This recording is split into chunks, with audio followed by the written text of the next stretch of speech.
Hello everybody. Okay, so I've recently returned from hosting our Predators of Sabi and MalaMala Safari.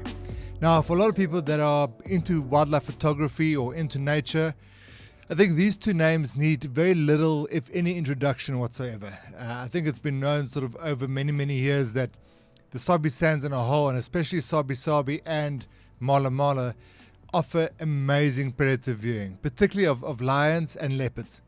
And this was our focus, during this 8-night safari. So we started off with 4 nights at MalaMala, and during our time here, we were very fortunate to have a massive pride of lions, often very close to camp, actually in front of the Bush Lodge camp at the waterhole. We saw them there on numerous occasions coming down to drink. And I think, that's probably one of the reasons why we decided to do the safari this time of the year. It's in that sort of shoulder season when the rains are almost about to hit the Lowveld area, but it does mean the area it's very dry. So a lot of the concentration happens around the seasonal water holes or rivers, and this was definitely the case when we were at especially at Sabi. We, like I mentioned, we had amazing lion viewing. We were lucky enough to see that big pride of lions. I think 17 or 18 of them take down a warthog. Also, again, right in front of camp. But I think also, the freedom that you have in these areas to be able to go off road and to be able to get really close to the animals, I think is something that you don't often get to do in a lot of places. One of the other things that we also focused on during this tour was to use a bit of different light from a photographic point of view, and this was often in the form of spotlights in the evening. So artificial light, working on some side light and sort of backlit images. And this is something that especially the clients that I had on the trip really wanted to focus on, to create something a little bit different, a little bit moody, but yet still doing it in a ethical manner. I think it's important to understand, with these sort of night drives and especially spotlight photography, that you don't interfere with the animals' kind of behavior and movements. So often, if a leopard, say for example, is on the hunt, then you probably would not, well not probably, you definitely would not use the spotlights in the evening, because that will obviously give away their presence, right? So we had a couple of times where we photographed leopard at night with the spotlights, but they were often just resting either on a termite mound or just going on their patrols.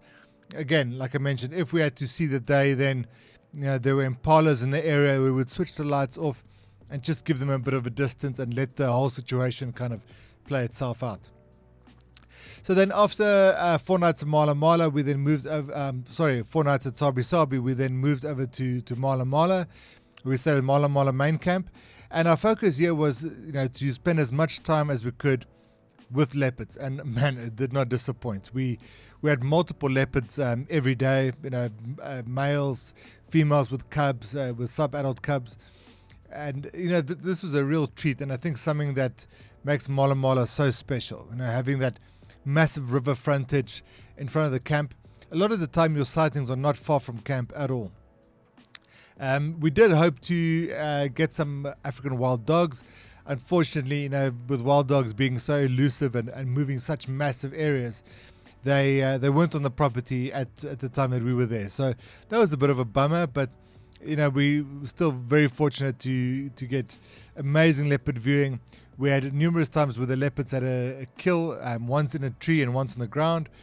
And that just, it helps to create a story, going back there time and time again, finding the animal feeding, getting some hyenas in the area, some vultures coming around, and just, observing that behavior of the predators, especially when there's a kill around, is always fascinating. So yeah, all in all, amazing trips. As you can see with some of the videos and some of the photos on the blog, incredible destination, fantastic from a photographic point of view. Like I mentioned, I think the ability to be able to go off-road, and also the fact that they limit the amount of vehicles in a sighting, makes this an exclusive safari experience, and also one that is very enjoyable from a photographic point of view. I think both Sabi and MalaMala just lends itself, that environment just lends itself to to wildlife photography. It's beautiful areas, massive trees, and especially MalaMala, with that river frontage, it is incredibly beautiful. So yeah, all in all, a successful trip. Look forward to doing this one again in the future.